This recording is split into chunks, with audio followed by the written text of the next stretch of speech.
Okay, hopefully that fixes it there. Okay, now sharing screen. All right, let me know if you guys can see that.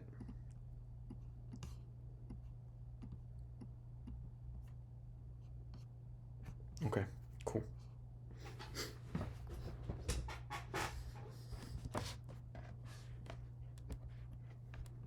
Alrighty, so without further ado, this is going to be the quiz review for this week. Like I said, it's about probability and averages, VRMS, XRMS, stuff like that. So first, like I said, we'll start off with content review, and then we'll do quiz sample problems, and hopefully that'll help you guys get a better idea of what's going on for the quiz. But yeah, so first off, before I even get to this slide, can anyone tell me what temperature is? Can anyone define what temperature is? Let me.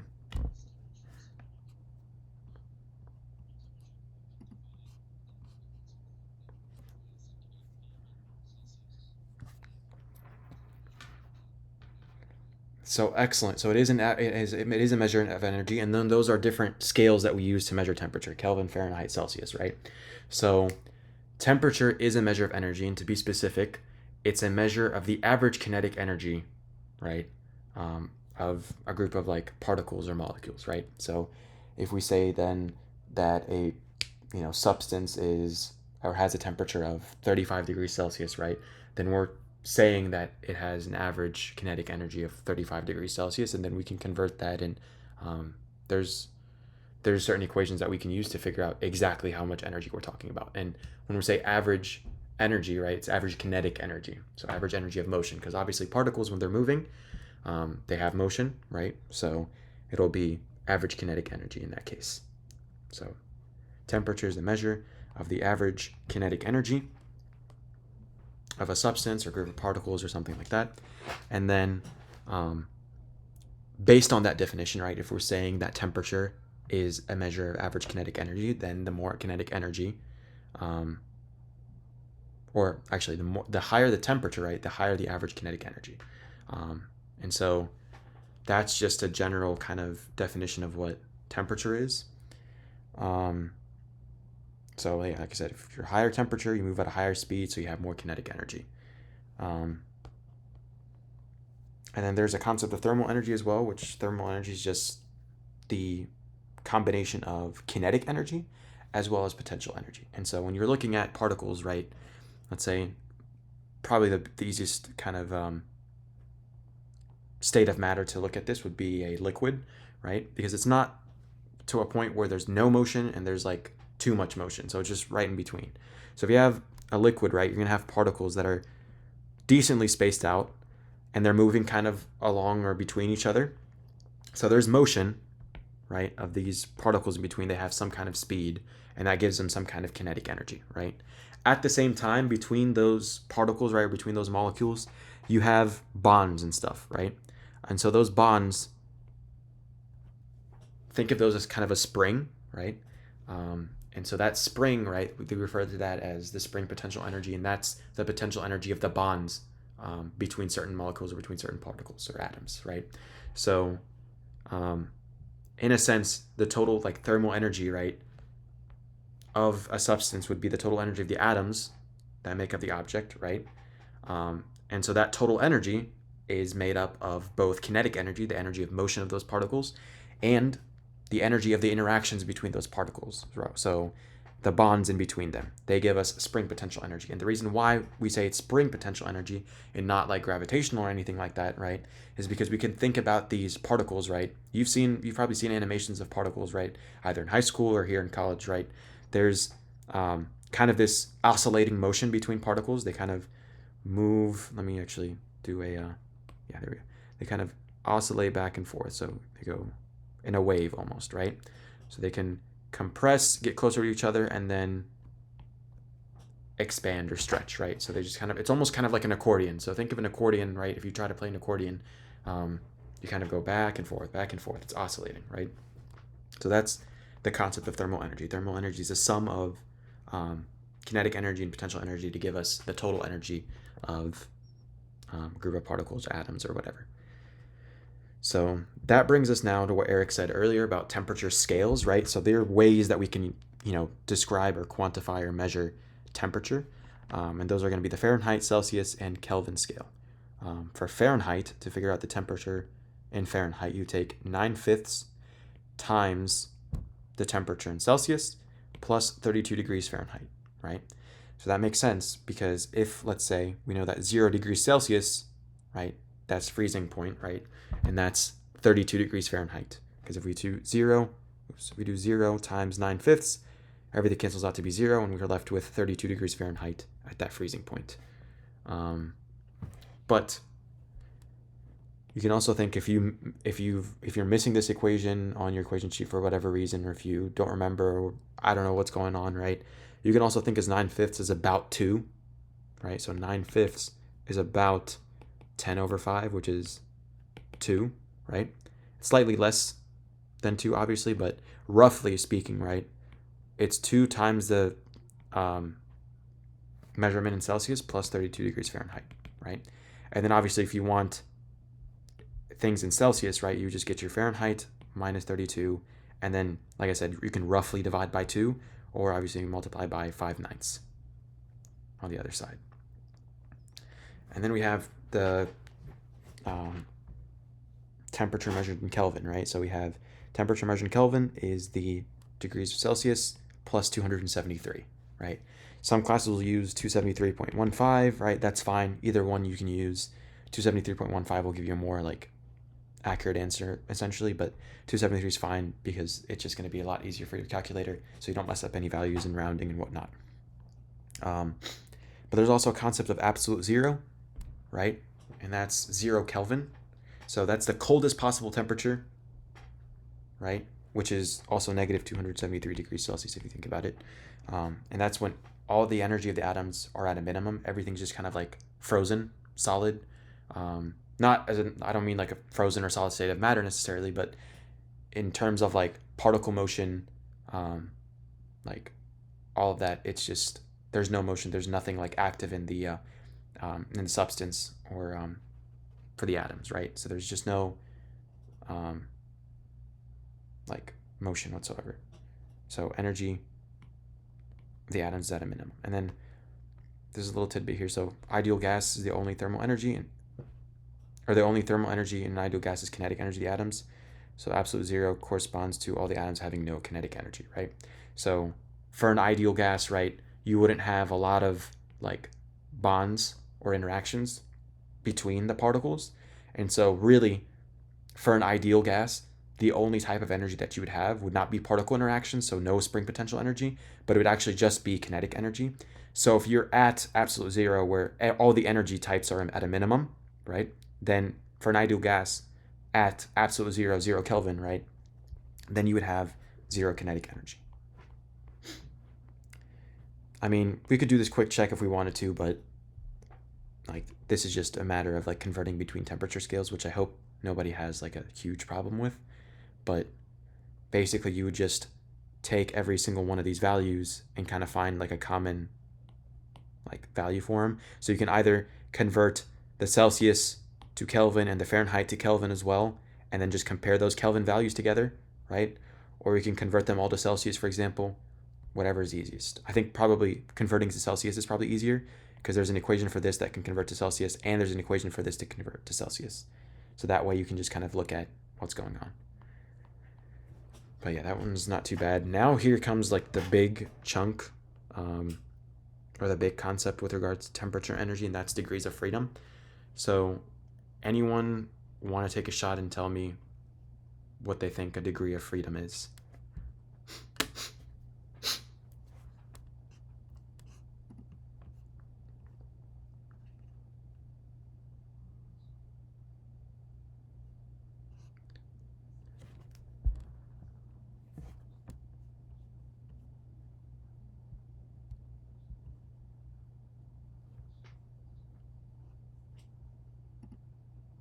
Not quite sure. Is everyone else kind of on the same page? You guys are not quite sure what the degree of freedom is?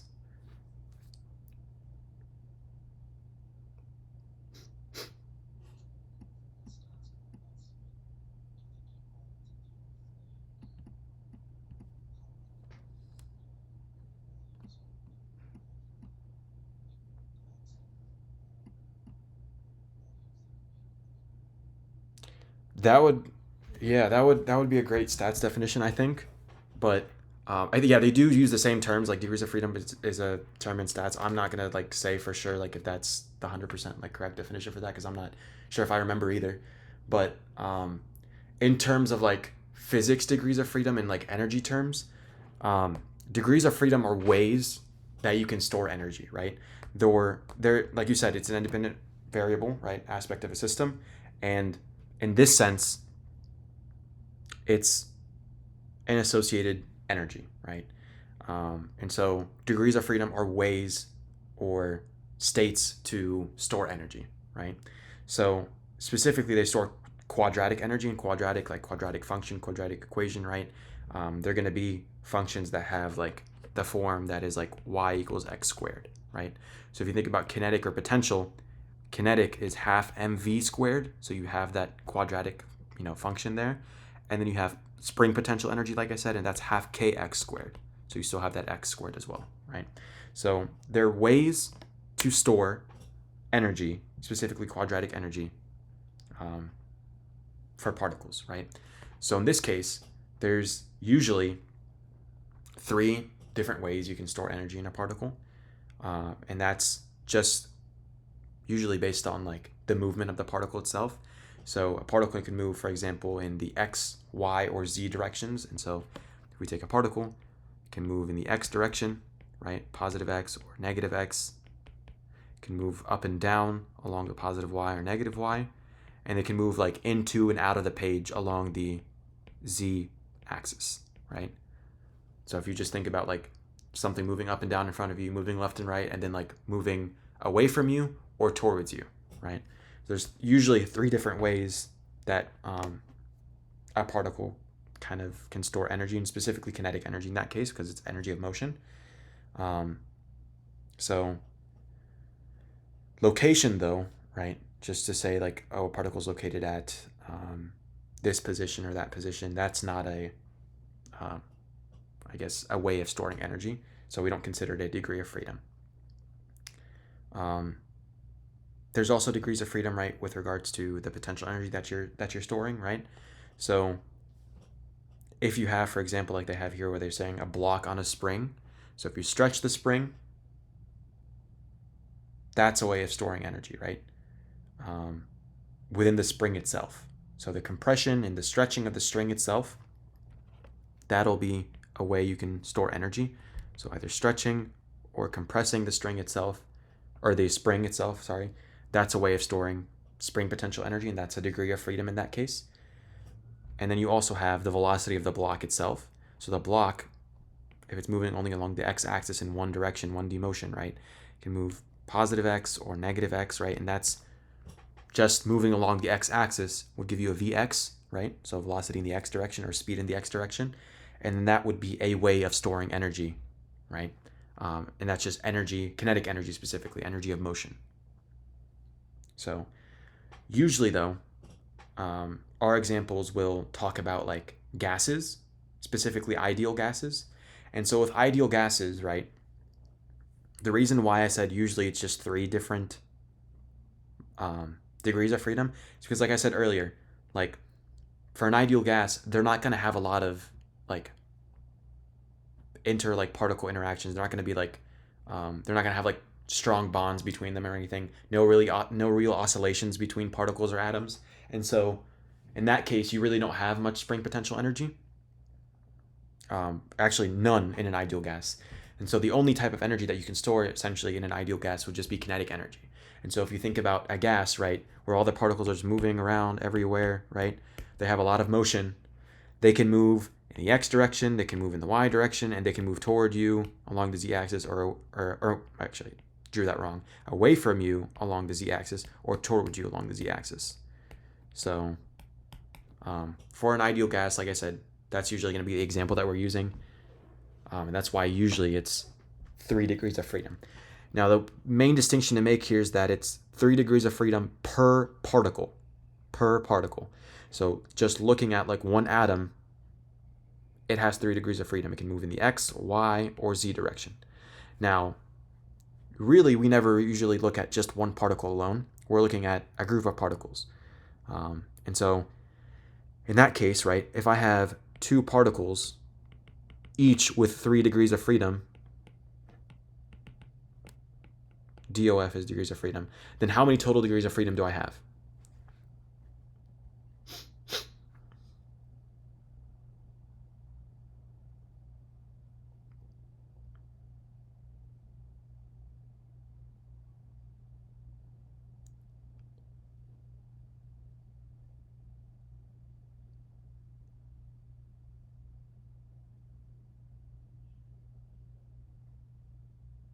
Any takers? All right, I might just call on someone. So I'll say, Christian, do you know? Do you have an answer for that by any chance? So if you have two particles, with each particle having 3 degrees of freedom, how many total degrees of freedom would we have for that system? Yeah, exactly, 6. Excellent. Yeah. So you have 6 total degrees of freedom, right? And here's another example just to show that, right? If we have a million particles, each with 3, each particle has 3 degrees of freedom, then they have 3 million degrees of freedom, right? So each particle can move 3 different ways, and then we have a million of those. So those, million particles can move 3 million ways, basically.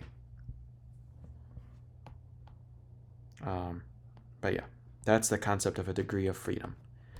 They're just essentially ways to store different types of energies, at least in a physics context. So in each different way, they're storing energy independently.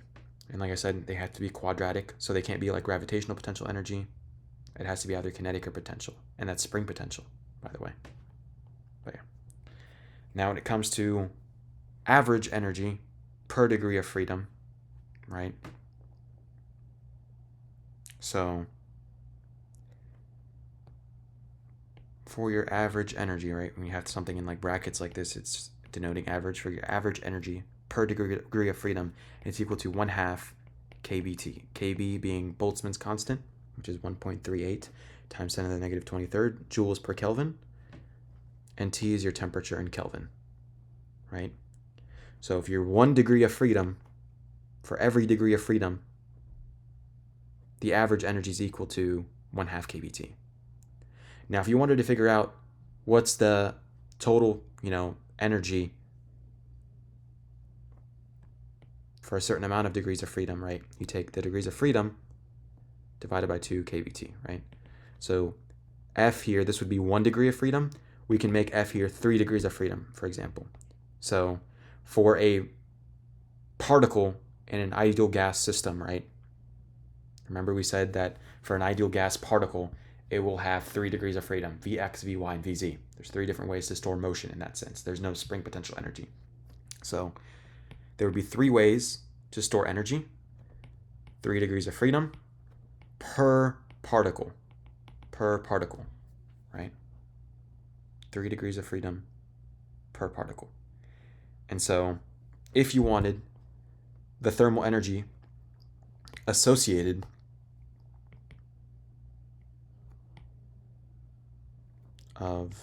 thermal energy of each particle, right? Then you take the number of degrees of freedom divided by 2 and then kBt. That would be the average energy, right, per particle. So we can say, for example, if that particle were to have 3 degrees of freedom, 3 ways of storing energy, Vx, Vy, Vz, right? Then we can say that it's equal to 3/2 kBt. That's the average energy per particle, right? Or molecule or whatever. Now, there's a distinction obviously where this is the average energy per degree of freedom. So obviously each degree of freedom has an energy equal to 1/2 kBt. If we have 3 degrees of freedom, it's 3/2 kBt. One particle has 3 degrees of freedom, for example, in an ideal gas system. So 3/2 kBt would give us the energy, the total thermal energy per particle, right? Now, like I said, we're never really looking at just one particle at a time, right? Usually what we're looking at is a whole system, right? A group of molecules or group of particles, right? So usually we're going to be looking at things in terms of moles and stuff. So this is Avogadro's number, 6.022 times 10 to the 23rd. So if you wanted to figure out, for example, I'm not sure, let me look at where exactly they have this, or I might have skipped it over somewhere. Okay, so I'll just write it down. If you wanted the total thermal energy of the entire system, right, all of the particles in the system, you take your average thermal energy, right, or your total thermal energy for each particle. So the average energy per particle, 3/2 kBT, for example, if we had 3 degrees of freedom per particle, and then just multiply by the total number of particles, right? That would give you the total thermal energy of the system. And so, right, if we wanted to look at the number of particles total, we can just multiply by the number of like molecules, for example. So if we had 1 mole of H2 gas, right, that's 6.022 times 10 to the 23 molecules, right? Well, that's like saying 6.022 times 10 to the 23rd particles, for example, of H2 gas. So this is our N, essentially. So you can grab this. This is the amount of particles that you have. Multiply it by what would be your average energy per particle, right?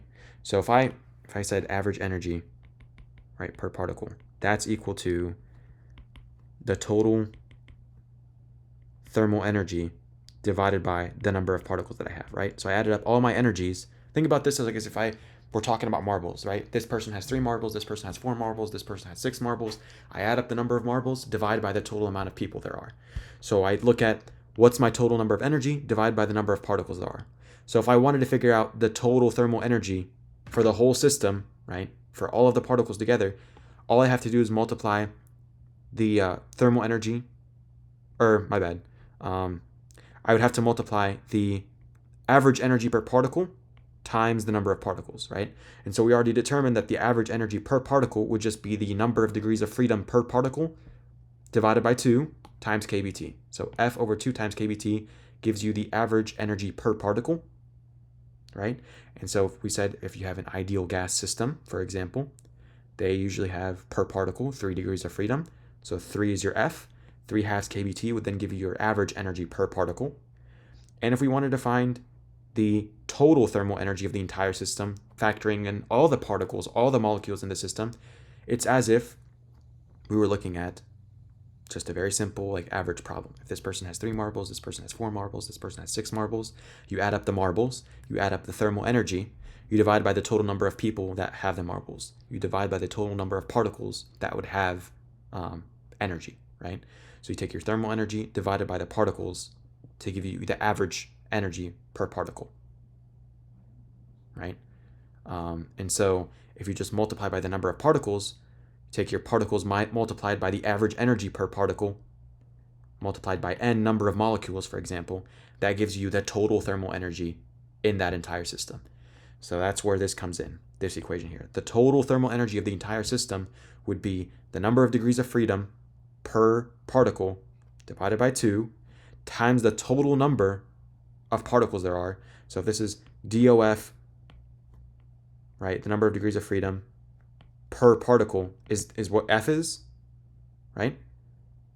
And then multiply by the number of particles, then you can see that the particles will cancel out, and then you're left with the total number of degrees of freedom in the entire system, and then you multiply by kBT and divide by 2, right? So once again, this is the average the average energy per degree of freedom. Each degree of freedom is 1/2 kBT. This is the average energy per particle, right? Average energy per particle is the number of degrees of freedom divided by 2 times kBT. And then if you want to say, okay, well, what's the total thermal energy of the entire system? Then we take the number of degrees of freedom per particle times the number of particles there are to give us the total degrees of freedom in the entire system divided by 2 times kBT. Right? That's that section there. Now, here's where we're getting to stuff that's similar to the, or not similar, that's going to be talking about like the RMS speed stuff. So this is kind of a recap of what I was saying earlier, where the average kinetic energy of a system, right, is the temperature. So your average kinetic energy describes temperature. And so we know that average kinetic energy is equal to half mv squared. And then to relate it to temperature, well, if we know, for example, that this is an ideal gas system, if this is an ideal gas system, right, then there are 3 degrees of freedom per particle. Average energy per particle is 3/2 kBt, for example, right? So this would be the average kinetic energy in that case, right? 3/2 kBt. Because then at that point, for an ideal gas, you don't really have spring potential energy. It's just kinetic. And so your average kinetic energy, that would be your average energy per particle. It'd be the number of degrees of freedom divided by 2 times kBt. So 3/2 kBt. Now, that would be average energy per particle, right? Not every particle, though, has a kinetic energy equal to 3/2 kBt. That's just the average. Some particles might have lower energy, some might have higher, right?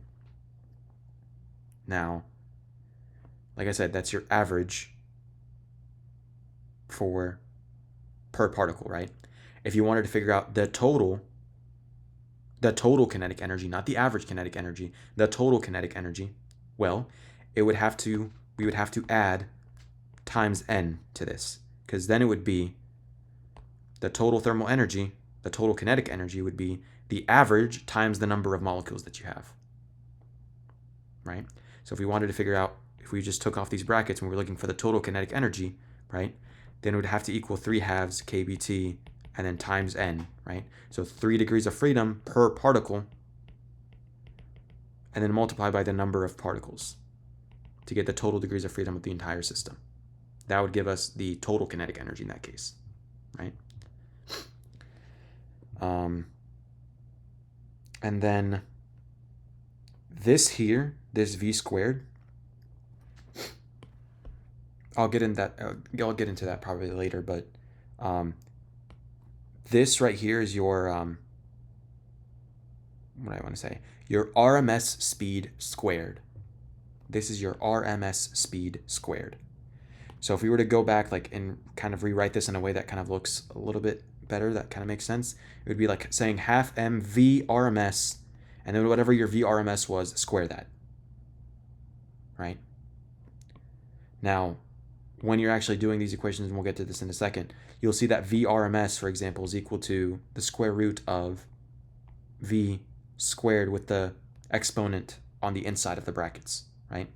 So if I wanted to find what this thing is here, the v squared with the exponent inside the brackets, I would have to take the VRMS squared to get rid of this square root. So think of this as your VRMS squared. So whatever your VRMS value is, square that when you're doing half mv squared. This would be a really good example problem here. If we have actually, you know what? I'll hide the answers here for a second. Consider a gas comprised of 1 mole of particles at a temperature of 300 Kelvin. So we have 1 mole of particles at a temperature of 300 Kelvin. 1 mole of particles at a temperature of 300 Kelvin. How would we find the total thermal energy?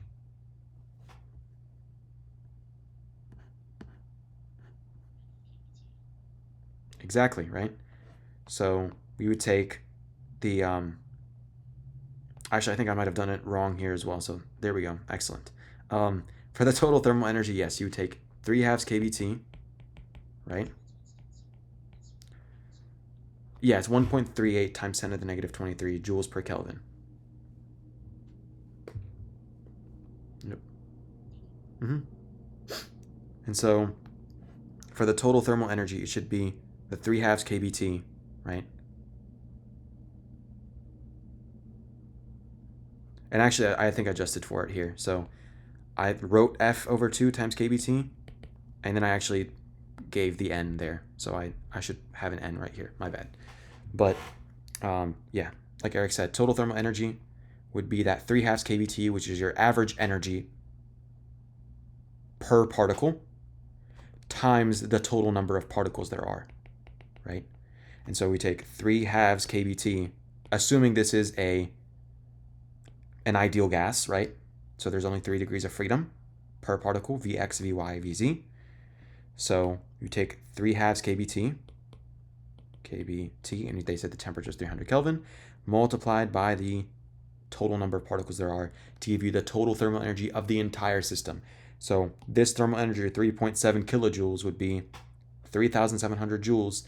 That would be the amount of energy in those 6.022 times 10 to the 23rd molecules or particles, right? If we were to find out B, then what is the average kinetic energy per particle? How would we find out B? Let me call on someone. Thomas, how would we find the average kinetic energy per particle? So this here, we did the total thermal energy, which is the average times the number of particles. So how would you find the average kinetic energy per particle?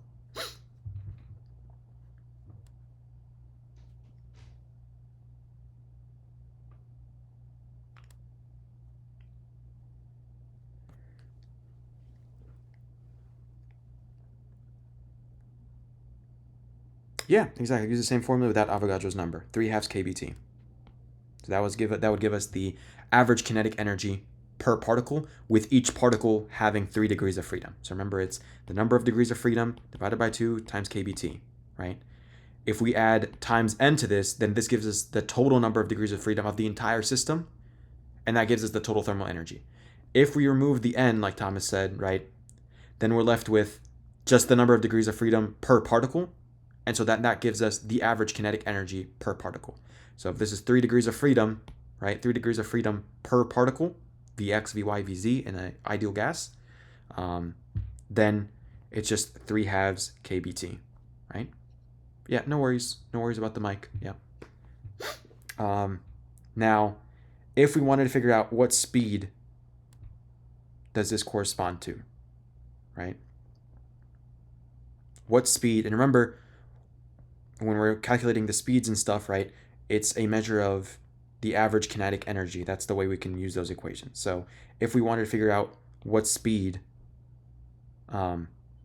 corresponds to this amount of average kinetic energy, for example, how do we calculate that?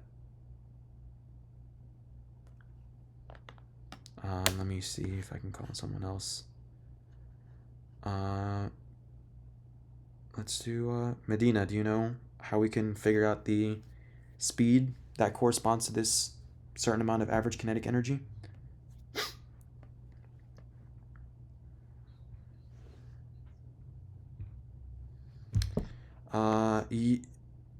Yeah.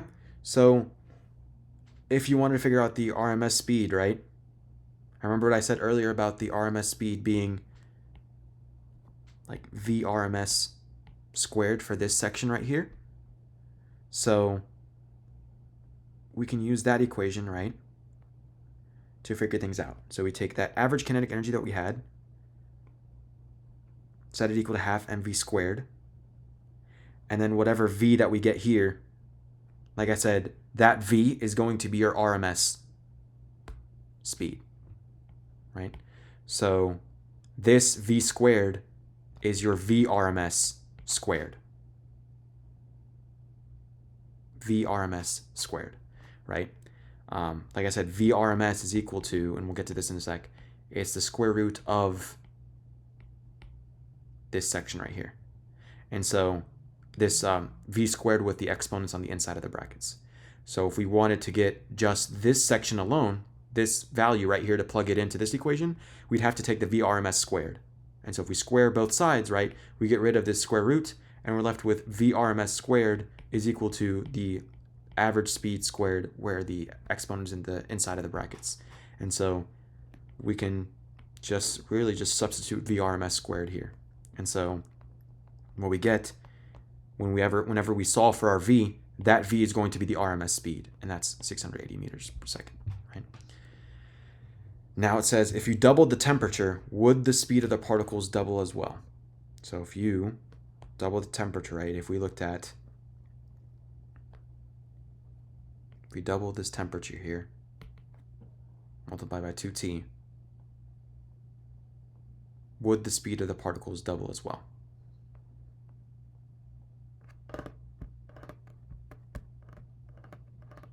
Yeah, go ahead.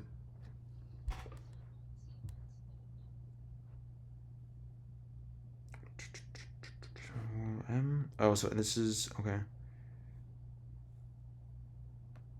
Oh, that's for your average kinetic energy. So this is this section right here.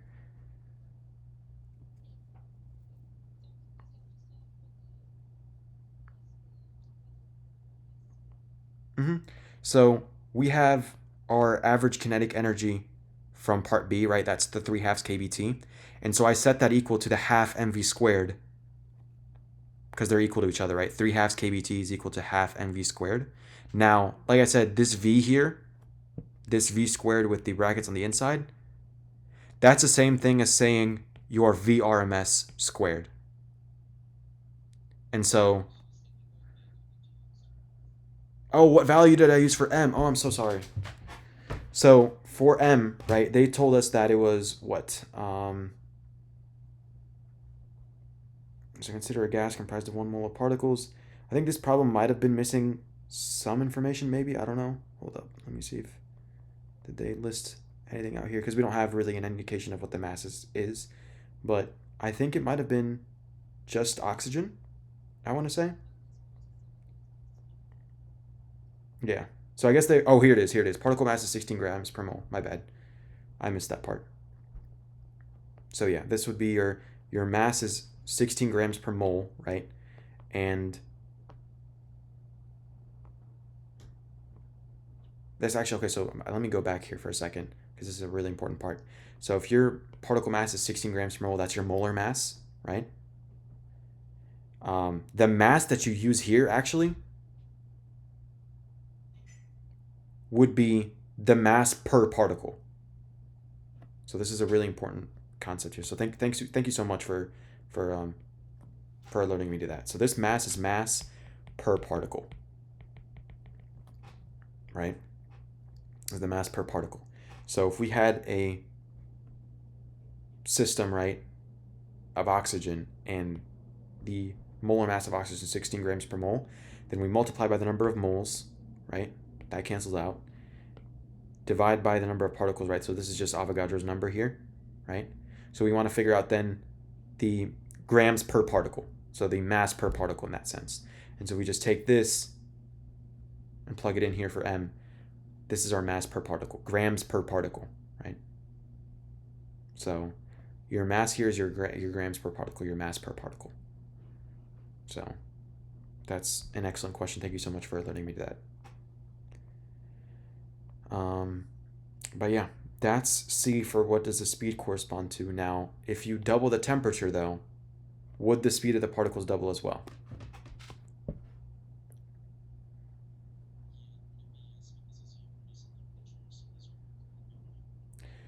So that's what I think most people would fall into a trap of doing, right? Because it would seem that, like, if you were to just multiply this by 2 right here, then, because obviously we can't change the mass, right? So we have to do something to the speed. So how would the speed change, essentially? So if I doubled the temperature, what I want to do, essentially, is get, like, a 2 on the outside here. So if I said that this was equal to half m VRMS squared, right? VRMS squared, that's equal to 3/2 kBt. If I doubled the temperature, then I have a 2 on the outside here. Essentially, what do I need to do to this VRMS to get a 2 on the outside? That's the question here. And so you can either look at it and think, well, okay, well, what if I doubled the VRMS? If I did 2 VRMS, what happens then? 2 VRMS squared. What do I get on the outside?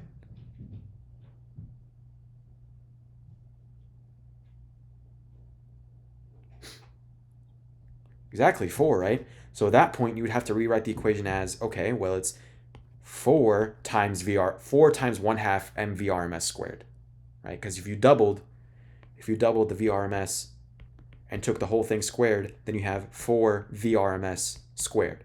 We don't want a 4, we want a 2. How can we get a 2? What can we do to the vrms to get a 2 on the outside? What value can we square to get 2? That's the question here.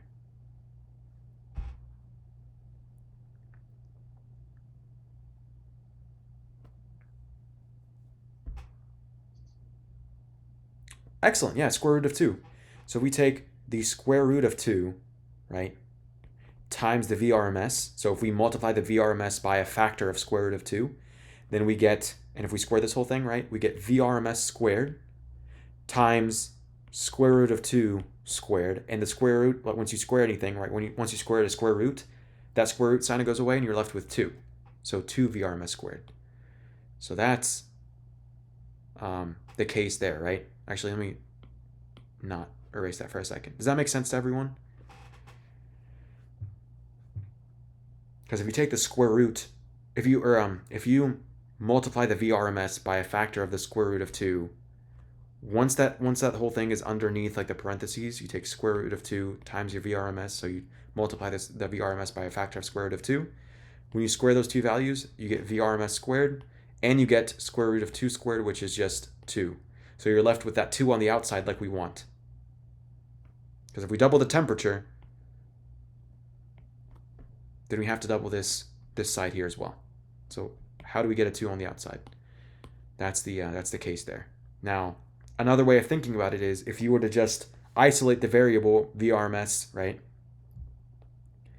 then we're looking at something like this, right? So if we know that half mv squared vrms squared, right, is equal to 3/2 kVt, then you can just solve for vrms and see what it looks like. So if we multiply over the 2, the 2's should cancel out with the 3/2, right? And so you're just left with mv rms squared is equal to 3 kVt. If you divide by m, you get vrms squared is equal to 3 kVt over m.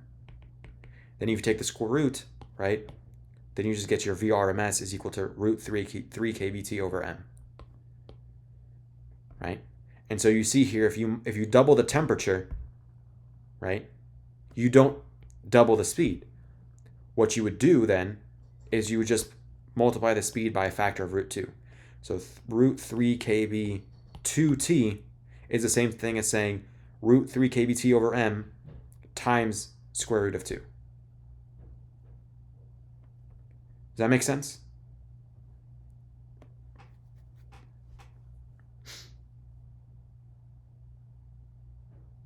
Make sense for everyone else as well?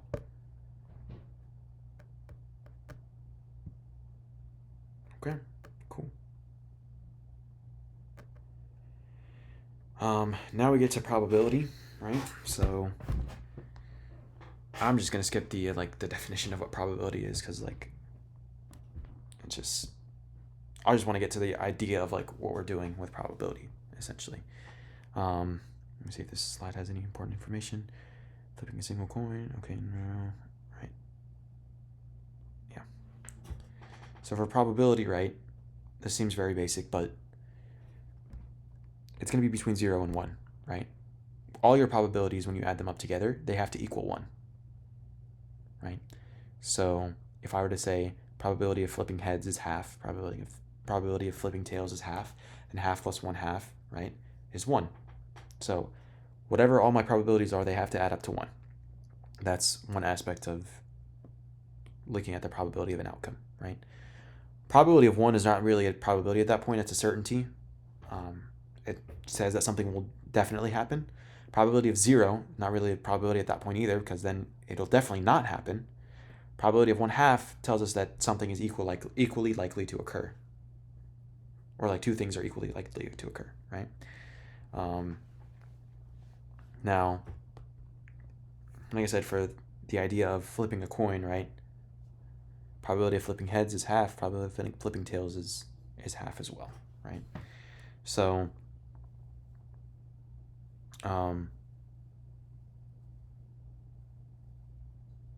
what did I want to say?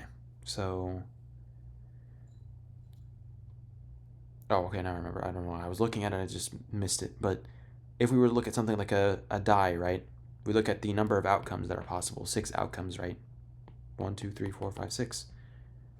And so each number then has a different, or has the same actually probability, right? So each one has a probability of appearing 1 out of 6, right? So there's a 1 out of 6 chance that you're going to get a 1, 1 out of 6 chance you're going to get a 2, 1 out of 6 chance you're going to get a 3, etc. So that's just a very basic kind of like introduction there as to what probability is. Let me read over here my notes here if there's anything else I want to say. Oh yeah, so this is actually would be a good a good explanation for that one problem of the written homework. I think it was like 1D or something, where it was asking like, what's the probability of getting an A DNA base on the first spot? And so that answer there for that problem was 1/4, right? And the reason why it is 1/4, this is an explanation for it here basically, is that if we were to look at something like a coin, right, the probability of flipping a coin, right, getting heads or tails is 1/2, right? So if I get heads, or if I'm looking for the probability of getting heads, it's 1/2, right? So that 1/2, over an extended, period of trials, right, that 1/2, or essentially like over a lot of trials, the average, or the probability, like the average probability over time would just be that 1/2, that 50% of getting ahead. So if I look at my first spot for that DNA base like problem, then I see that the probability of getting an A in the first spot is 1/4, right? So that probability carries on, and it tells us that after any number of trials, after any number of spots, right, then we can see that a fourth of that, a fourth of those outcomes will have an A in that first spot, right? So we look at the probability of something occurring, and that probability should kind of carry on throughout multiple trials, right? Now, if you're flipping a coin, for example, if you flip it like 3 or 4 times, then you might get like heads once out of those 4 times. It doesn't mean that the probability all of a sudden has changed to 1/4, right? Saying the probability is 1/2, right, for heads or tails, for that initial outcome, will tell us that that kind of probability kind of carries over throughout an extended number of trials, right? And that's the concept of probability, right? When you're saying something is, are we giving like a chance of something occurring, then we're saying that that probability will exist, or will average out essentially to that value over an extended period of trials. So for that example, for the DNA bases, there's a 1 out of 4 chance that the first spot is going to be an A, because you have A, T, G, or C. So 1 out of the 4 options is A. That gives us A in the first spot. And then that probability will carry on throughout the 9 spots, right? You might have then, for the second spot, there might be 16 total outcomes, right? But 4 of them out of the 16 will have an A in the first spot. So that's 1 out of 4.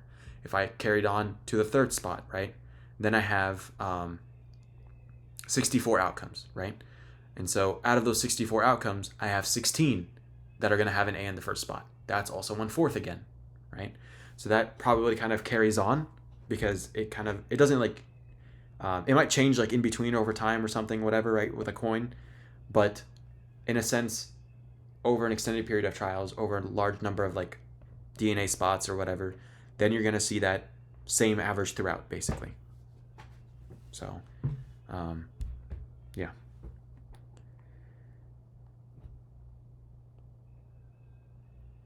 So relative frequency here probably tells you what fraction of time you get a certain result. So if I were to say, there's a 30% chance that I don't know, 30% chance of something. I don't know why I can't think of anything to say, but 30% chance of something, right? And that tells us what fraction of the time that result should be expected. So, if I say, for example,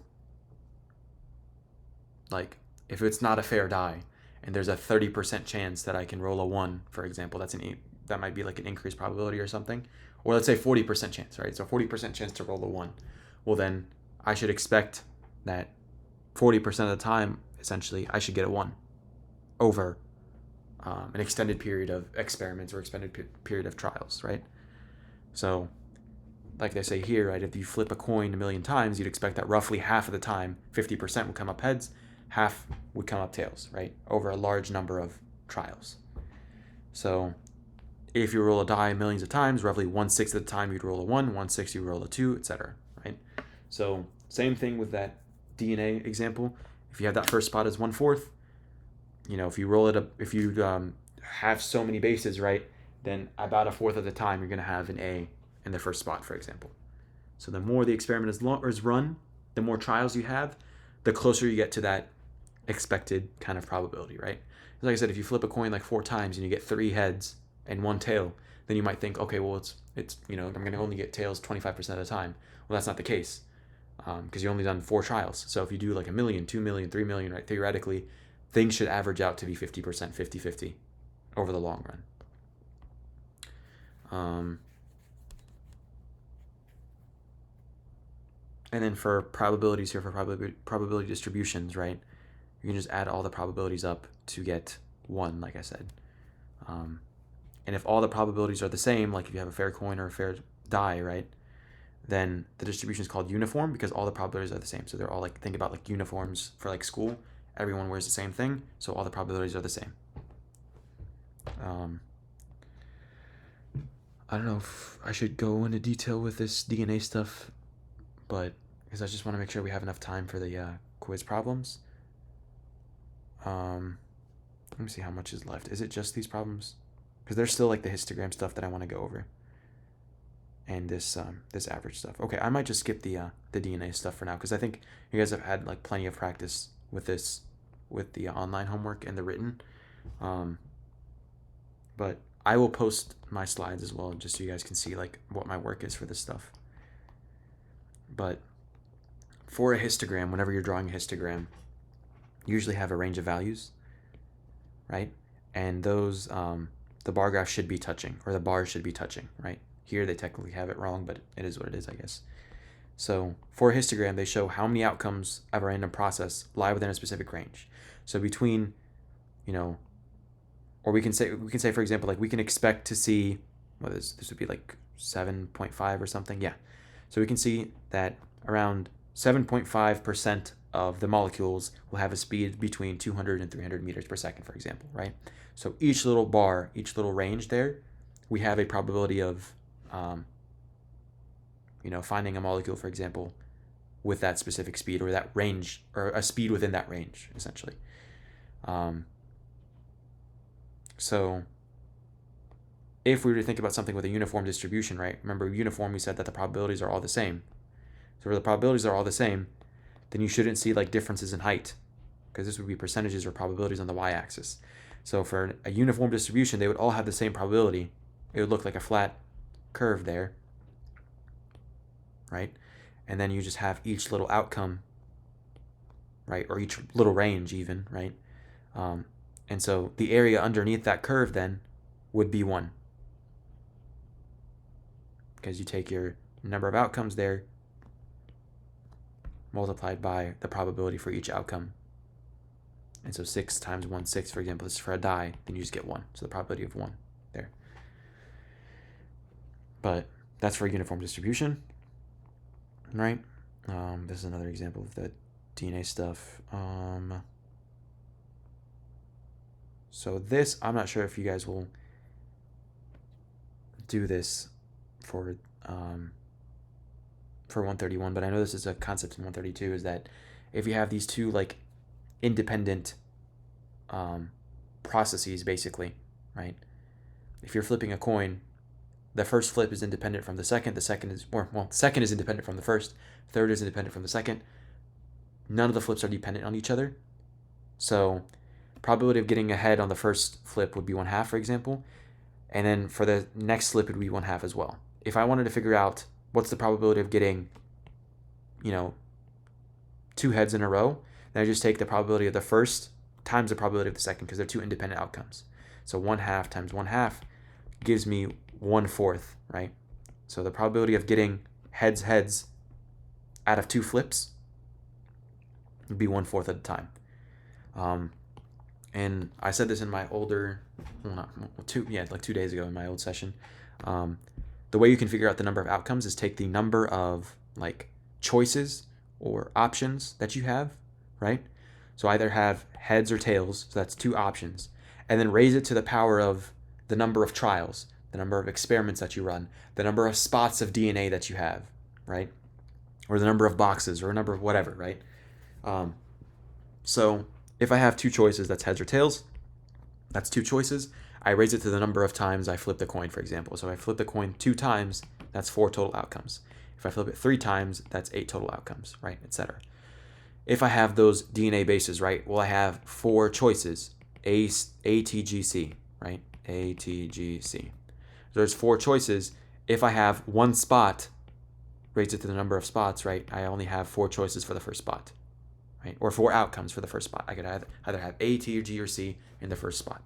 If I have 2 spots of DNA now, right, I could have AA, AT, AG, AC. I could have CA, CT, CG, CC, for example, right? There's a lot of different outcomes I could have.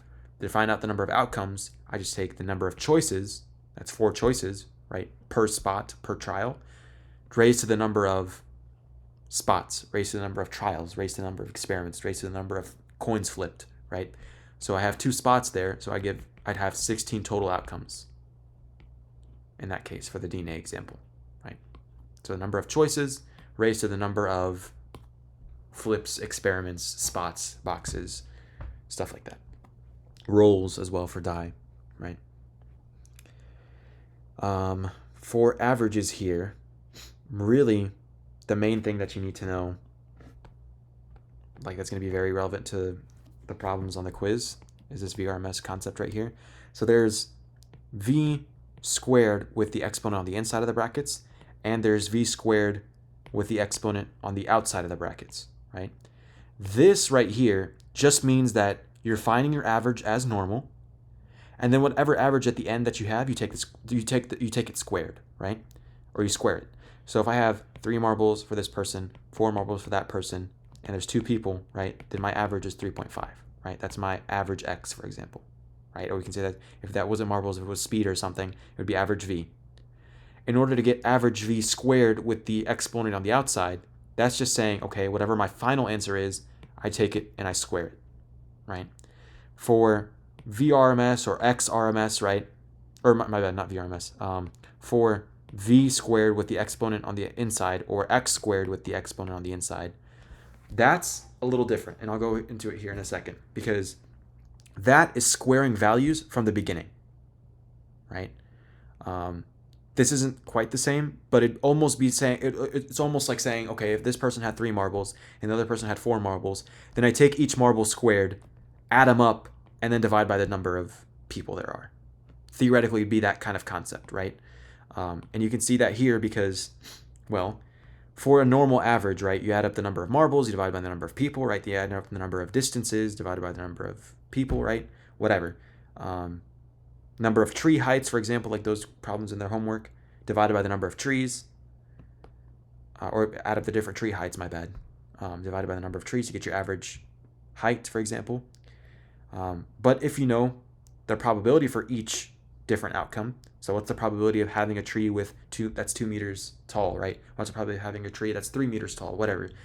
You take the value that you have, the tree height, the speed that you're going at, whatever the value is, times the probability of getting that value. And then you add all those different outcomes out. So if I have a tree with 2 meters, that's 2 meters tall, that might only happen 30% of the time. So 2 meters times 0.3. I might also have a tree that has a height of 3 meters. That might happen 40% of the time, right? And I also might have a tree that's 5 meters tall, and that might happen another 30% of the time, right? Well, 30, 40, 30, that gives me a probability of 1 or 100, essentially, right? 100%. So I would add all these values together. I take each little height, multiply by the probability of getting that height, each little speed times the probability of getting that speed. I add them up all together and I get my average speed, my average height, my average whatever, right? This would be the two brackets here, like that means average. This is your average x. So if I wanted then the average squared with the exponent on the outside, then I would take whatever I got here, the 5 meters times 0.3 plus 3 meters times 0.7, for example, right? Whatever answer I got there for my average, I take that whole thing, square it. Now, if I wanted to find out, and you can see here, like if it says, consider weighted die, 50% of the time rolls a 6. The other rolls are all equally likely, right? So a 6 has a probability of 0.5. And then for 1, 2, 3, and 4, and 5, they each have a probability of 0.1. So I take each little value, multiply the probability to get that value, add them all up together, right? That gives me my average. If I wanted, this would be my average. Average is 4.5. If I wanted the average squared with the exponent on the outside, I take 4.5 squared, right? Now, if I wanted to take the average squared with the exponent on the inside of the brackets, I have to take each value, square it first, and then multiply by the probability of getting that value, right? So if we were to go back to this weighted die problem, then we take that first value, right, rolling a 1 and squaring it, and then multiplying by the probability of getting a 1. Rolling a 2, squaring it, and then multiply by the probability of getting a 2. Rolling a 5 and squaring it, and then multiply by the probability of getting a 5, right? So if you add all those components up, each value squared times the probability of getting that value, you get this value here, which is the average squared with the exponent inside the brackets, right? So this here, the average squared with the exponents on the outside, is taking your average, finding the whole average value, and then at the end, squaring it. This is squaring values from the beginning, right? This is squaring values from the beginning. You square them when you're adding them up, not after you add them up, right? So I square them first, square, square, square, square, square, square, square, right? And then I add them up. That would give me, well, this is a little bit different, but that's because I'm finding the RMS average, which I'll get to in a sec. But that might give me a totally different answer for this stuff underneath the square root here, right? I'm making something drastically different. And that's actually the case. So if I look at what the XRMS is, the root mean squared average, right? And this could be VRMS as well. It's just like this could be distance. V is like speed, right? If you had like HRMS, for example, like height, right? It could be the same thing. But the root mean squared speed, average, whatever, is the square root of that second average squared value that we were talking about. So it's the average squared with the exponents inside the bracket. So whatever value I get for this, right, I square each value times the probability, square each value times the probability, add them all up together. And then whatever that value is, so I added up all these values together, right? I took each value, squared it, multiplied by the probability, add them all up together. If I take the square root of whatever that is, then I get my XRMS, or I get my VRMS, right? And that's what I was saying about earlier with the half mv squared. The equation is written as half mv squared with the exponent inside the brackets, right? This thing here. This is that concept there. The v squared with the exponents inside the brackets is this part right here. If I were to square it, if I take both sides and square them, then I can see that the VRMS squared, the root mean squared speed, if I square that, then that gives me my v squared with the exponent inside the brackets. So instead of saying, right, this value here and plugging it into the average kinetic energy equation, if I don't have access to that value and I somehow know the VRMS, the root mean squared speed, I can just take the root mean squared speed, square it, and that gives me this value, right?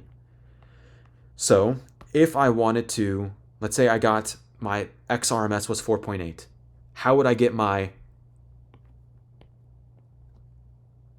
well, let's say my VRMS is 4.8. How would I get my v squared with the exponent on the inside? How would I do that?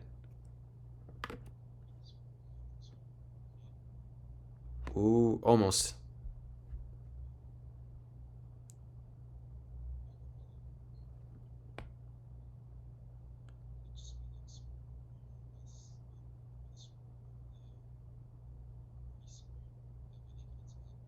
So because remember, like here for this equation, right, this is the VRMS, right, oops, VRMS, and that's equal to the square root of that v squared value, right? So if this is what I'm doing here, that's my v squared with the exponent inside the brackets. This is that section right here, what's underneath the square root. Then if I want to figure out if I know my VRMS is equal to 4.8, right? VRMS is equal to 4.8, then how can I get this?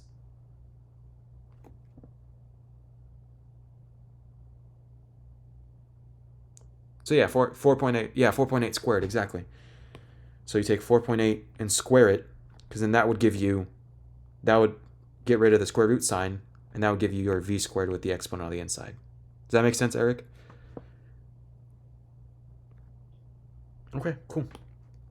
And so you end up, like, let's say if we rounded this to 5, you end up with a v squared value of like 25, right? 25 is a lot larger than the 4.5 that we calculated earlier, because this was our average. Or wait, actually, no, that's different. So this is our average here. So if we were to take this average, square it, 4.5 squared, right? That's like around 20 or something, right? No, wait, no, hold up. Did I do that wrong?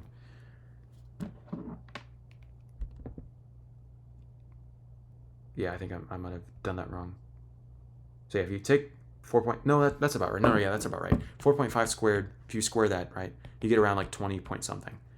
So you can see that 25 is greater than 20. So the v squared with the exponent on the inside is greater than the v squared with the exponent on the outside, right? So they'll be a little bit different. So just watch out for those two different values there. But then you come to the concept of standard deviation. Standard deviation is just like a description of how wide a distribution is, right? How spread out the values are.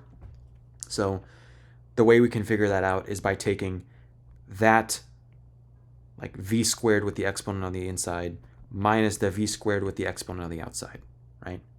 So if we determined, for example, that the v squared with the exponent on the inside was 25, then we subtract it from that average for that we got earlier, which was 4.5, and then square that, right? So if we got the average was 4.5, then we square 4.5, that was like 20 something, right?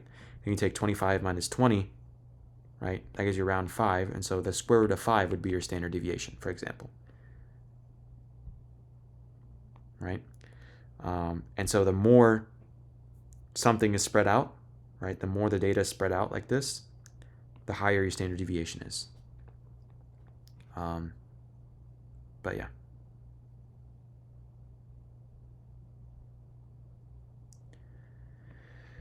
And I think that's probably it for this like concept review, basically.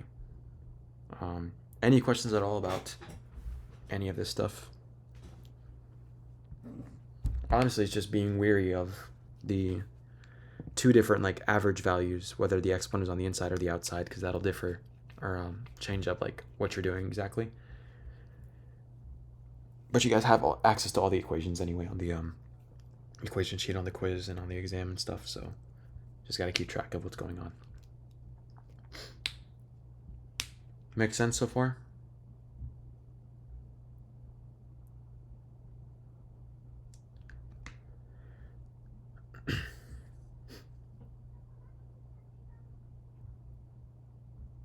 All right, I'll take that as a yes. So I'll just move on to the quiz now. If you came into my last session, you've already kind of seen this quiz already. So I don't know we didn't really go in too depth, except maybe for the first one. But yeah, I'm just going to either call on people or you guys can volunteer to walk us through these problems. But for number 1, we have rolling dice. So it says 2 fair 6-sided dice are rolled together. So we have 2 6-sided dice. This is going to have 6, oops, that's huge. This is going to have 6 sides, and this is going to have 6 sides, right? and rolling 2 of them. Anyone have any ideas about how many total number of outcomes we would have? And can you explain like how you got that amount of number of outcomes?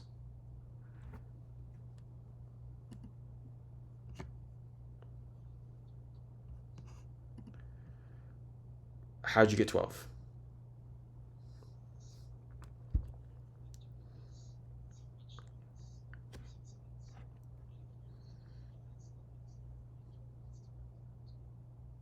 So if you have 6 outcomes, right, you can either have a 1, 2, 3, 4, 5, or 6, right? And you're rolling 2 of them. You're rolling 2 together. So imagine like if you're gambling, right? Then you can roll. Oh, is my screen freezing? Hold up. Let me unshare and share again real quick.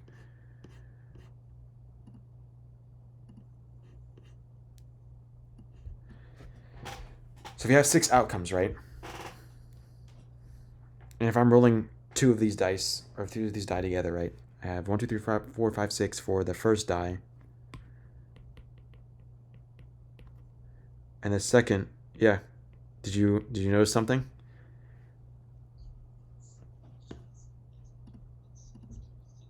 Yes, there we go. So it is 36. And I was gonna like kind of explain as to like what's going on exactly for why it shouldn't be 12, but I mean, you have like, I mean, each outcome is the same for the die, so it's still 1, 2, 3, 4, 5, 6. So in a sense, you have only 6 unique like values, right? But you have a bunch of different combinations to choose from um, for those 2 die, because you could have 1 and 1, you could have 1 and 2, 1 and 3, 1 and 4, 1 and 5, 1 and 6. You could have 2 and 1, 2 and 2, 2 and 3, 2 and 4, 2 and 5, 2 and 6. Or you could have, yeah, there. You could have 3 and 3, 3 and 4, 3 and 5, 3 and 6, 3 and 1, 3 and 2. And so from there, you can see automatically that you have a little over 12 outcomes. And so if you go back to that concept that I was talking about, the easiest way to figure out the number of outcomes is you take the number of choices that you have, right? So we have, for one die, I have 6 different outcomes. 1, 2, 3, 4, 5, or 6. Now, I'm rolling 2 of these dice, right? Or 2 of these die, right? So if I'm rolling 2 of them, it's like saying I'm flipping 2 coins, or I'm flipping a coin twice, right? So if I had a coin, I'm flipping it, right? I could either have heads or tails. That's 2 options. That's 2 choices. If I'm rolling a die, I only have 6 options, right? 6 choices. Now, how many times am I flipping the coin? Twice. So 2 to the 2 is 4. Now, for 2 dice, right, if I have 6 choices, 6 outcomes per die, how many dice am I rolling? 2. I raise it to the power of 2. So that gives me 36 total outcomes, right? And the best way you can kind of like check what's going on here is if like you can do like a little chart or something like I did right here, where you just kind of like really quickly name out the outcomes just to kind of like do a sanity check, and you can see immediately like very early on like there's gonna be more than 12 outcomes there, because you have to think about like when you're rolling together, there's different combinations that you can get. You can get 3 and 4, where the first die is 3 and the second one is 4, or you can get 4 and 3, for example. Well, then that throws things off a little bit, because then you can have like literally the same numbers but just in different orders. So the best way to figure out the total number of outcomes is take the number of choices per die, per coin, per whatever, right? Number of choices that you have. Like if you have DNA as well, you have 4 different DNA options, A, T, G, or C, right? How many spots am I looking at for the DNA? Let's say 9. 4 to the 9th. So 4 choices per spot, 9 spots. So I take 4 to the 9th, for example. Does that make sense for A? Okay, cool. Now for B, what is the probability of rolling 1s on both dice? So let me see here. I don't know if someone else wants to volunteer, or I can call on someone.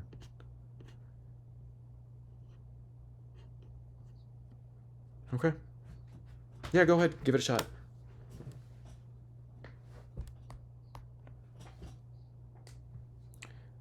So 1/6. Mm-hmm. Go ahead.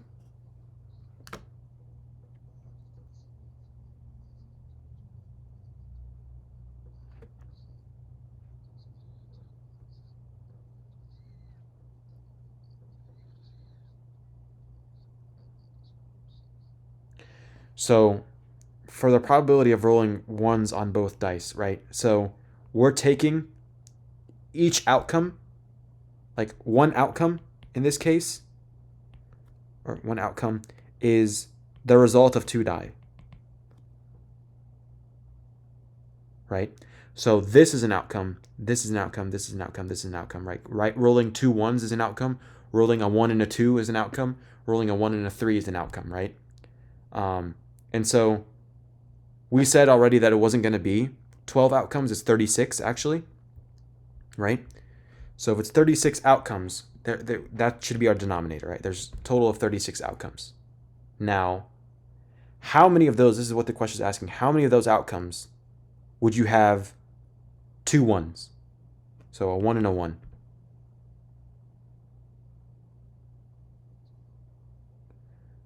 Well, it would just be 1 at that point, right? Because if you only have, yeah, because you can only like do, actually, I mean, that's a good question too, because that might be a misconception there, because you can roll like a 1 and a 2, and you can also roll a 2 and a 1, for example, right? But in the sense of 1 and a 1, like that's just, because they're saying like rolling ones on both dice. And so that's just like one of those situations where it's just a very like you can't have it backwards, honestly, because at that point, like it's the same outcome because you rolled two ones. But for like 1 and 2 and 2 and 1, there's kind of like a differentiation between the two dice in a sense. But yeah. So it should be, yeah, it should be just 1 out of the 36 outcomes where you would get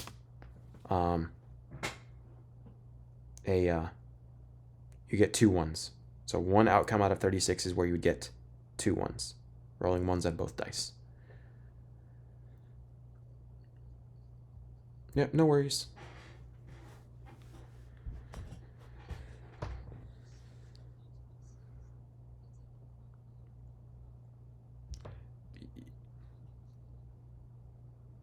Yep, exactly. Yeah, they're absolutely right. That's 100% correct, because that's an excellent way of applying one of those slides again, right, from the lectures.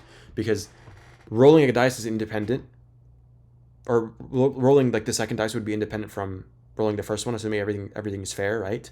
And so if the probability of rolling a 1 on the first dice is 1 out of 6, well, oops, 1 out of 6, right? And the second one, right, rolling another 1, also 1 out of 6. Those are two independent processes. So if you multiply them both together, you get 1 out of 36, right? So that's also a way of doing it as well. So that's excellent job on figuring that out as well.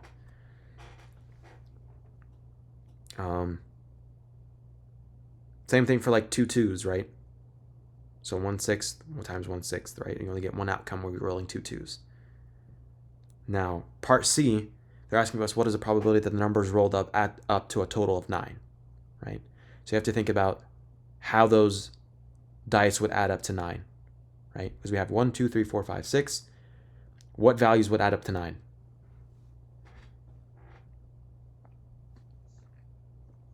Yeah, go ahead.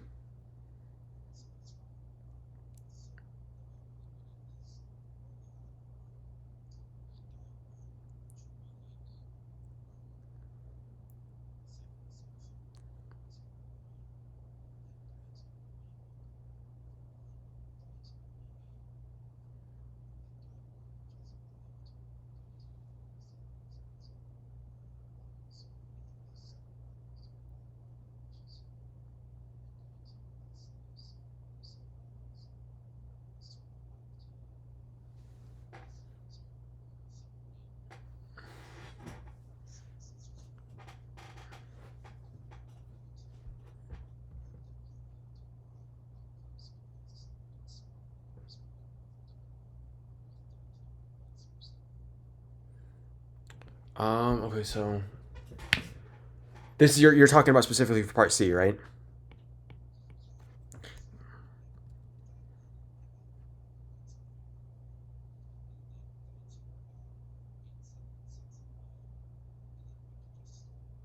Wait, where are you getting like 8, 7, 6, and 5? I'm kind of confused there. No, no worries. Mm-hmm.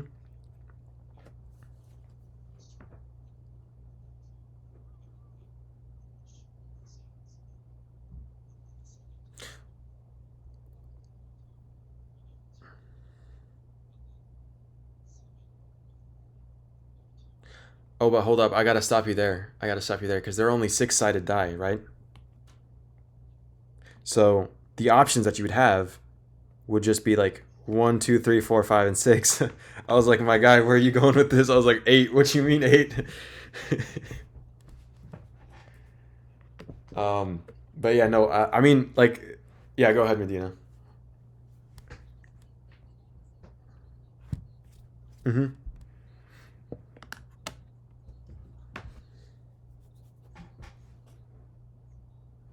Mm-hmm.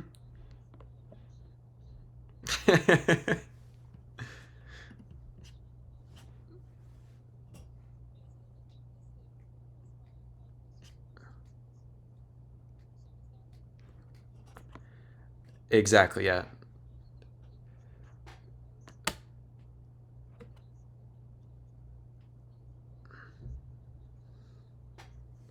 Yes, it would be different. So you'd have 5 and 4, like you said, 4 and 5, 6 and 3, and 3 and 6. Right. So that's four total outcomes there of getting a nine. Um, you wouldn't have eight outcomes in this sense because this would be the only ways you would be able to get a nine, right? Um, yeah, Eric, I don't know what you're talking about. Like 1 and 8, I was like, yo, what kind? I've never seen an eight-sided die, but yeah, I mean, like in a sense, yes, you'd have to kind of like double what's going on. So if I have 5 and 4 and 3 and 6, well, I can also have 6 and 3 and 4 and 5, right? So you kind of like they're interchangeable. You kind of like switch them around, um, because we're kind of assuming that essentially like each die is kind of on its own, right? And so this would be like first die, second die, and so you can get like 6 and 3 or 3 and 6, 5 and 4, 4 and 5. Um, but the only exception to that would just be like 1 and 1 and 2 and 2. Like at that point, you can't like swap them. But yeah,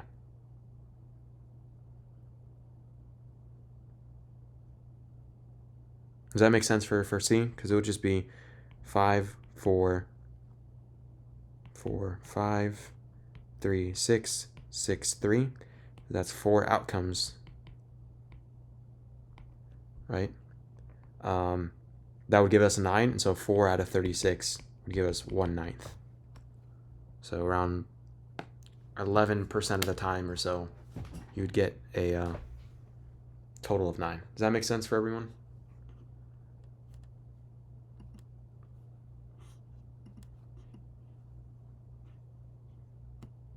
All right, cool. Eric, I don't want you to feel bad. I'm sorry.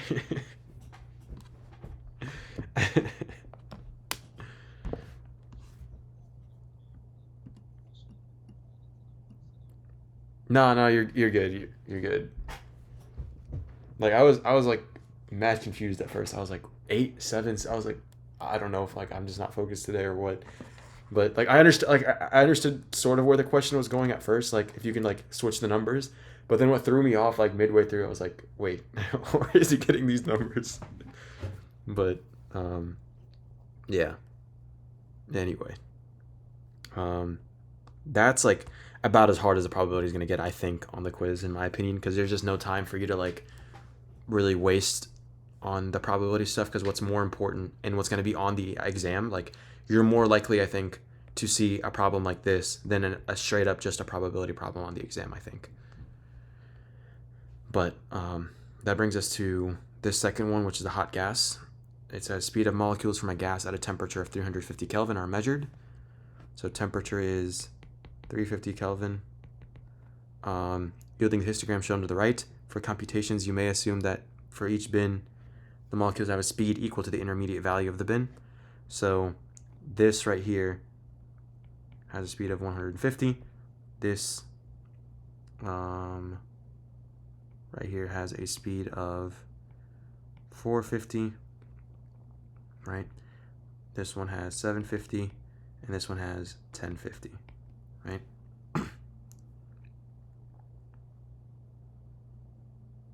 So now they're asking us what is the temperature of the gas in degrees Fahrenheit, right? So this isn't even actually any like probability or anything like that. How would we figure out part A? How do we figure out the temperature of the gas in degrees Fahrenheit?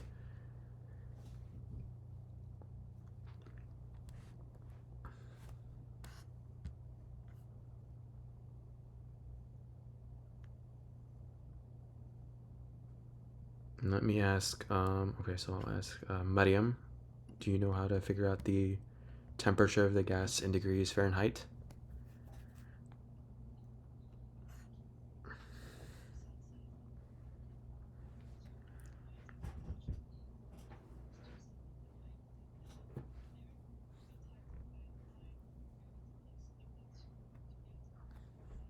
Yep, excellent, perfect.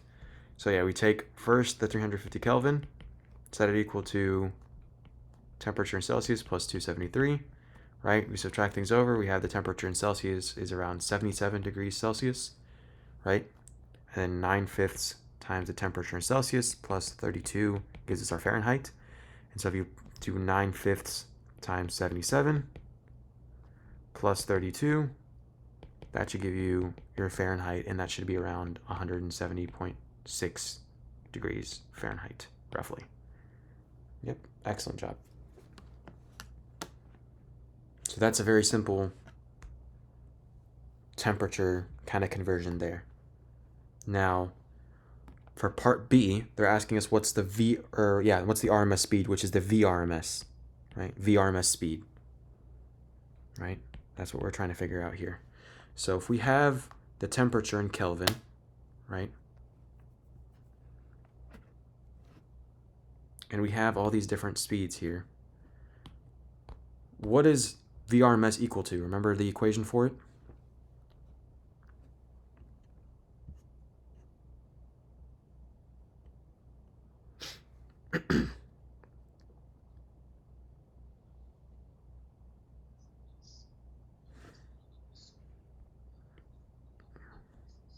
Yep, exactly. And is it the velocity with the square, like the exponent on the inside or the outside of the brackets? Yep, exactly, inside. Yep. So we take the square root of this whole entire huge value there, right? So how do we figure out this value right here? How do we take the speed squared? How do we do that?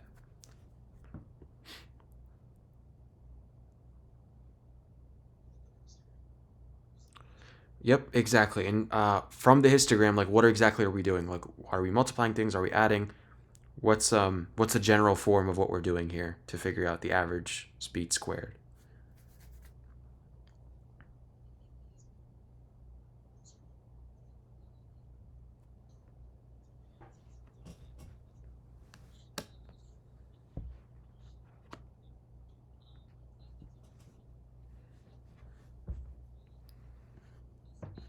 Mm-hmm.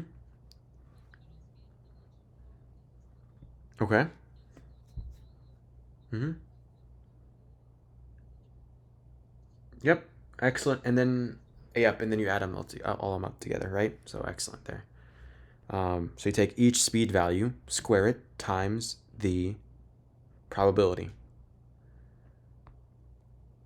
And so if we have 150 meters per second, we square that times the probability, which was 0.16. If we look up here, right, it's counting by 2, 4, 6, 8, 10. So 12, 14, 16. So 16%, it's 0.16. And if you look at each one, so this is 16%, this is 0.16. This is around, what is it, like, this is 48 here, and that's about in the middle, so around 49. here is right in the middle there as well, and that's around 29. 0.29 there. And then this is kind of difficult to see, but so 2, 4, 6. I don't know if that's it. Yeah, that's about 6. So 6% there. So take 150 squared plus 450 squared times the probability, which was 0.49. And then 750 squared times 0.29 plus 1050 squared times 0.06, right? This like little thing here under the square root gives us the v squared with the exponent on the inside of the brackets. If we would take the square root of the whole thing, that gives us VRMS, right? And so VRMS is equal to like 576.28 meters per second for our VRMS there. Now, for part C, what is the mass of an individual gas molecule? In Daltons, right? And Daltons are 1 grams per mole, right? So remember, for mass here, or actually I'll wait till I get to that here in a sec, but if we want to figure out the mass of the individual gas molecule, we had the VRMS speed and we have the temperature, right? And so what did we say about temperature? How did we define temperature?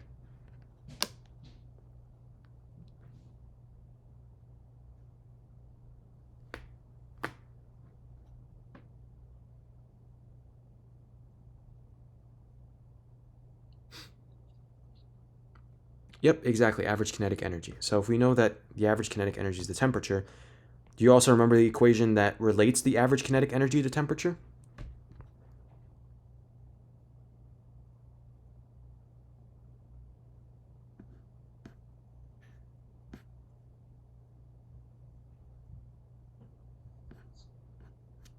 So that would be relating the speed, right? How about the temperature?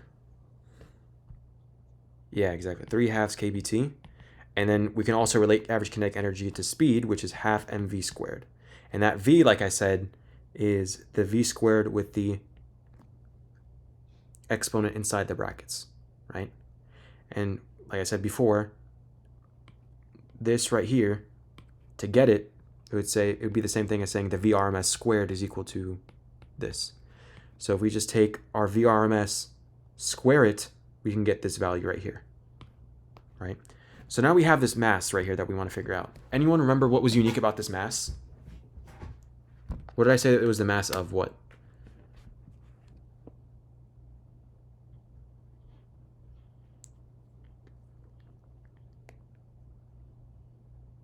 Exactly, per particle, per molecule, like that, right? So once we get this mass, because we have our temperature, we know Boltzmann's constant, and we can figure out the RMS squared here, right? So we can isolate and figure out the mass. At that point, it would be the mass per particle, right? Well, here they're trying to figure out the mass per mole. So how can we get from particles to moles, or from molecules to moles?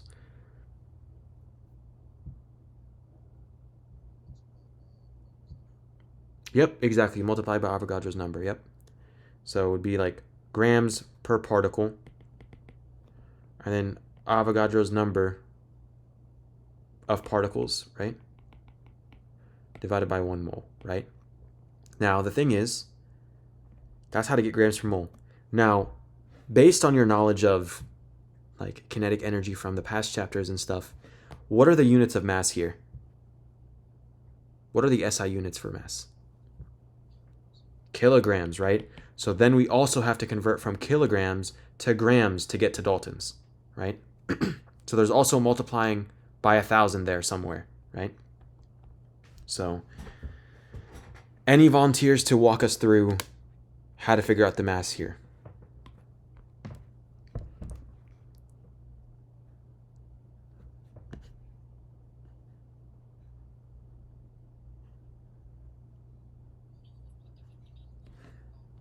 Yep, exactly for the mass. And then after that, what are we going to do to get from kilograms per molecule of gas to grams per mole?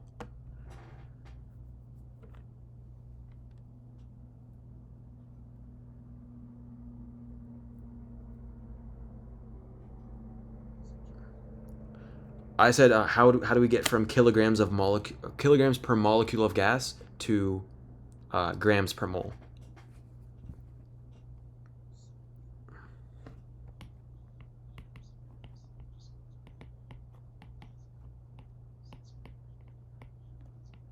Yep.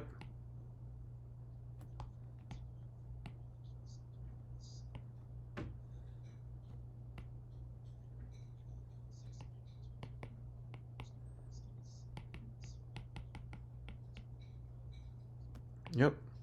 Oh, not. I don't want to cancel out the moles. My bad. This is particles. So particles cancel out, or molecules cancel out, whatever, right? And then you get grams per mole is what you want. Yep, exactly. So if we do all this, right, if we multiply over the 2, you get 3 kBt over m is equal to the VRMS squared, right? And so, actually, hold up. I did that wrong. I shouldn't have divided over the mass. My bad. We're trying to figure out the mass. That's what we're trying to figure out. So this is equal to VRMS squared is equal to the mass. There we go. So this is 3 times 1.38 times 10 to the negative 23 joules per Kelvin, right? Times the temperature in Kelvin, which is 350 Kelvin, divided by the VRMS squared. So that was like 576.28 meters per second. Then we square that, right? Because if we square it, we get that V squared here, right? And that equals our mass. That gives us around a mass of 4.37 times 10 to the negative 26 kilograms per molecule. And then we can multiply by 1,000 grams per kilogram, and then by 6.02 times 10 to the 23rd molecules per mole, right? And so then that gives us a total of around 26.32 grams per mole, right? Now, if we know that 1 gram per mole is 1 Dalton, then how many Daltons are 26.32 grams per mole? Exactly. So 26.32 Daltons would be the final answer there.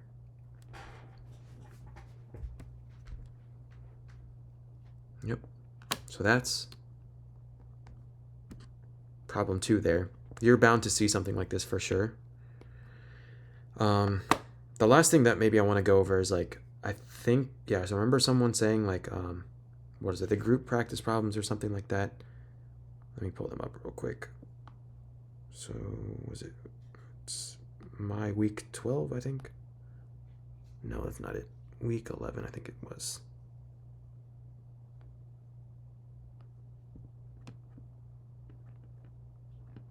Or was it? Hold up. Shoot. Because our weeks are different, so might be week 10 then. Yeah, I think it was week 10.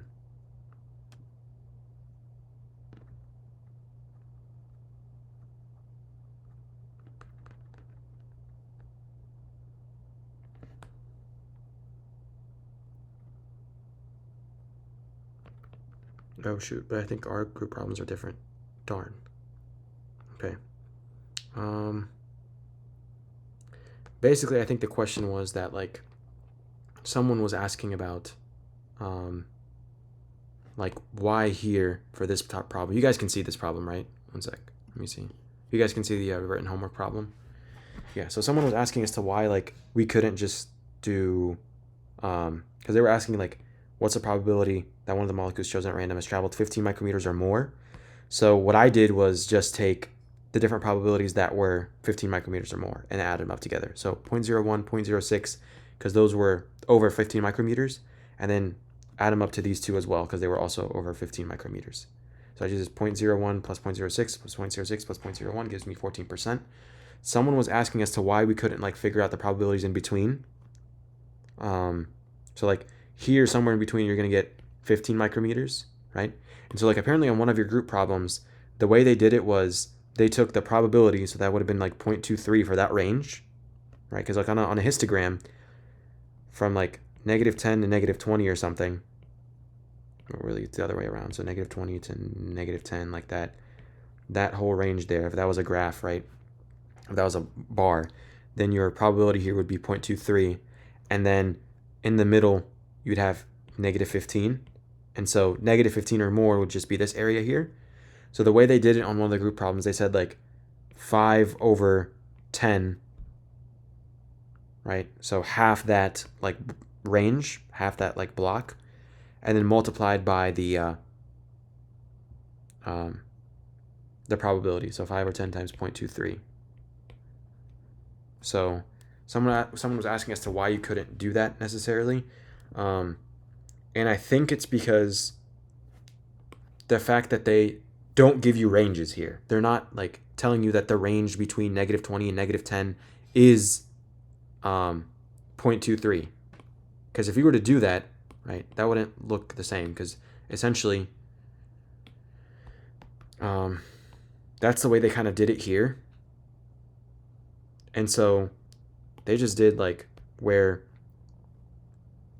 at -20, it's, what was it? At -20, it was 0.06. At -10, it was 0.23, right? So that's the way they set up their histogram. The way I set up mine, let me pull that up real quick. This is week 10, okay.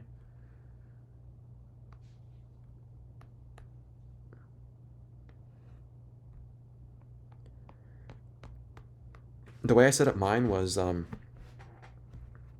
this way, where you had like, it's very similar to how the quiz problem was set up, where they told you like the intermediate value in between was the probability that we're looking at. So remember, like for the quiz, they said, oh, it's 150. And so the probability of having 150 was 0.16, right? So they said like, you may assume that for each bin, the molecules have a speed equal to the intermediate value, right? And so if we're assuming that, then right here, this intermediate value, right, is that -30. This intermediate value is that -20. This intermediate value is -10. And so you just take your probabilities here times the value. Now, -15, for example, is going to be like stuck in the middle. It's not going to have a probability in a sense. Because, I mean, even if we wanted to say like, even if we set it up where it was like -30, -20, where you had, or like -10, then where we had -15 in the middle, then it wouldn't make sense for the rest of our graphs, because we know that at 30, it's equal to 0.06, for example, or at 20, it's equal to 0.23 or whatever, right? And so you can't have those like your limits, or like your limits for your ranges, like 30 and 20 is that the limits to the extremes for the ranges. So anything in between, right, will have that probability.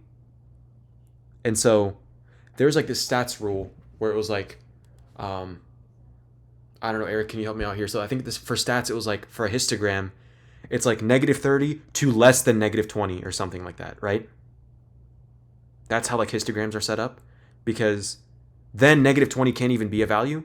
And so for something like -15 here, like we could find out what the probability is because it's in the middle, would be our intermediate value. But then it renders our ability to find out the probabilities of -20, -10, and -30 impossible, because they're at the ranges. And at those ranges, they're not like, they're technically not even values on the histogram, because it says for histogram, the way it's set up, it's -30 to a value that's less than -20, from -20 to a value that's less than -10, etc., etc., etc. And so like at that point, you're just having these like values at the edge, or like the start of a bar, and so you just can't calculate for those. And so in that case, like there's no real way for us to calculate the intermediate values like -15 or -16 or -16 that would qualify as being more than 15 micrometers. There's no way for us to calculate that without sacrificing our ability to find out the definite probabilities of these other values. So if we figure out the intermediate ones like -15, -16, or -21, -22, -23, then we sacrifice our ability to figure out the values at -30 or the values at -20. Now, if we figure out the -30s and the -20s and the 20s and 30s, well, they'll automatically kind of include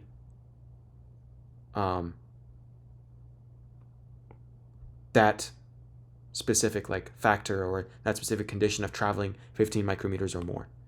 And that's all we have knowledge about. We only have knowledge of the probability of going these exact displacements, right? So really just think of it as very similar to that quiz problem where it's like the intermediate value is the value that you use for your probability. And so when we're setting up our histogram, the proper way to set it up, in my opinion, is like, hold up, where did my thing go? There. The proper way to set it up is where you have the intermediate value like -30, -20, -10 right there in the middle of the histogram, and then you can just multiply by your probabilities. So hopefully that answers that person's question and whoever was in Ansari's section that asked that. But I'll let them know as well, and I'll post it in the group me. But that just about wraps up the session. It's exactly 8 o'clock. Thumbs up, thumbs down. Do you guys think the session was helpful?